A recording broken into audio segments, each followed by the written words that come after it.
దోషులకి శిక్ష పడాలి. Food adulteration ఇది మేము కాదంటలా. టీటీడీ బోర్డు అప్పుడు టీటీడీ బోర్డు బాధ్యత తీసుకోవాలి. పొలిటికల్గా వచ్చి అలంకారప్రాయంగా ఒక్కొక్కళ్ళు వచ్చేసి దర్శనాలకి టికెట్లు ఇవ్వడానికి మీరు బోర్డు మెంబర్స్ అవ్వలేదు. మీరు ఎవరు చైర్మన్ కానీ ఈవో కానీ మీరు అక్కడ ధర్మాన్ని పరిరక్షించాలి. మీరు అక్కడ మీ ఇష్టాలకి మీరు కూర్చోబెట్టి మీ ఇష్టాలకి కాంట్రాక్ట్లు ఇచ్చుకోవడానికి మీరు టీటీడీ బోర్డుకి మీరు వెళ్ళలేదు. మీరు అందరూ మీ అందరికీ బాధ్యత ఉంది. మీరు నిర్ణయించుకోవాలి.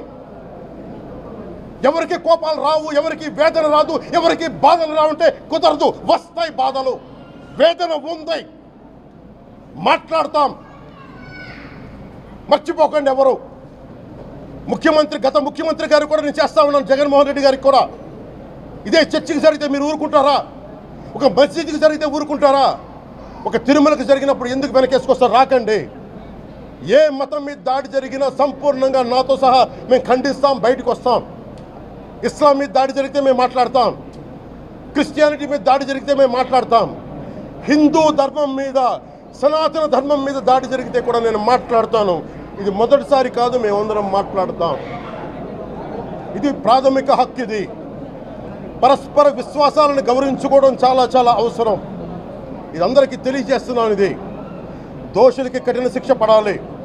అలాగే ముఖ్యమంత్రి గారికి కూడా నేను తెలియజేసుకున్నాను, చంద్రబాబు నాయుడు గారికి కూడా క్యాబినెట్ మీటింగ్ జరగాలి, అసెంబ్లీలో చర్చ జరగాలి. అసలు టీటీడీ ట్రస్ట్లో ఎన్ని అవకతవకలు జరిగినాయి, దీని మీద కూలంకషంగా దీని మీద చర్చలు జరగాలి. అలాగే నిన్న అందరూ మీడియా పెద్దలు కూడా అడుగుతూ ఉన్నారు, అధిపతులు, పత్రికాధిపతులు కూడా అడుగుతూ ఉన్నారు, మీడియా వారు కూడా అడుగుతున్నారు, దీన్ని సిబిఐకి తీసుకెళ్లాలా లేదా అనేది. అది గౌరవ ముఖ్యమంత్రి గారు నిర్ణయం తీసుకోమని. మీరు ఏ నిర్ణయం తీసుకున్నా క్యాబినెట్ మీ వెనకాల ఉంటుంది, ప్రజలు మీ వెనకే ఉంటారు. ఇది ఇక్కడితో ఆగాలని మనస్ఫూర్తిగా నేను కోరుకుంటున్నాను. అలాగే 40 సంవత్సరాలుగా కర్ణాటకలోని గీ కంపెనీకి ఇస్తూ ఉన్నారు. 15,000 కేజీలు అవసరం అవుతుంది నెయ్యి, మనకి స్వచ్ఛమైన నెయ్యి. అలాంటిది వీళ్ళు 1000 రూపాయలు కొన్నదాన్ని వీళ్ళు 360 రూపాయలకే వస్తుందని చెప్పి ఎవరో మిడిల్ మ్యాన్ వచ్చి చెప్పారు. ఆ మిడిల్ మ్యాన్ ఎవరు? దీని మీద సంతకం పెట్టింది ఎవరు? మీరు 1,00,000 లడ్డూలు మీరు అయోధ్యగా పంపించినప్పుడు మాట్లాడింది ఎవరు? చెక్ చేశారా? క్వాలిటీ చెక్ చేశారా? కోట్లాది మంది భగవంతుణ్ణి విశ్వాసం ప్రకటించే ప్రతి ఒక్కరి ఈ రోజున బాధకు గురయ్యారు.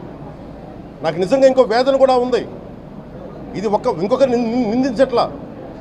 తిరుమలలో ఉండే ఇంతమంది సేవ చేసుకునే వ్యక్తులు కానీ మీరందరూ హిందువులే కదా. మీరందరూ టీటీలో ఉండే వందలాది మంది ఎంప్లాయీలు, మీకు ఉద్యోగులు, వేలాది మంది ఉద్యోగులు, మీరందరూ ఏం చేస్తున్నారు?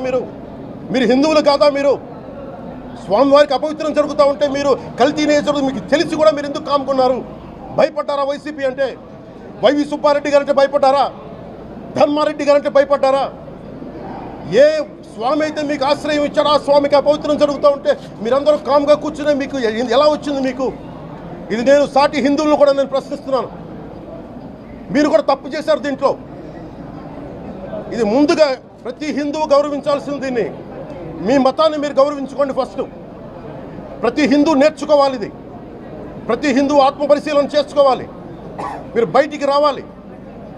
తప్పు జరుగుతూ ఉంటే కూర్చొని చేతులు కట్టుకొని మనకెందుకులే అంటే ఇలాగే ఉంటాయి.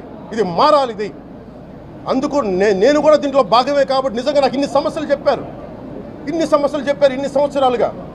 వైసీపీ మీద పోరాటాలు చేస్తున్నారు. రోడ్లు బాగలేదంటే మాట్లాడాం, రైతుకి సమస్యలు వస్తే మాట్లాడాం, గుడులు అపవిత్రం చేస్తుంటే మాట్లాడాం. కానీ ఏ ఒక్కరు కూడా బలంగా కూర్చొని టీటీడీ ఉద్యోగులు ఎవరైనా సరే ఇలా జరుగుతుంది అని తెలిసి కూడా కామ్కున్నారంటే మీరు మహా అపరాధం చేశారు. ఆ మహా అపరాధానికి నాకు సంబంధం లేకపోయినా ఈరోజు నేను ప్రాయశ్చిత దీక్ష మొదలుపెట్టాను. ఈరోజు 11 రోజులు స్వామివారికి నేను క్షమాపణలు కోరుకుంటూ దీక్ష తీసుకుంటున్నాను. ఇది మారాలి, భవిష్యత్తు ఇలా ఉండకూడదు అని కోరుకుంటూ సెలవు తీసుకున్నాను.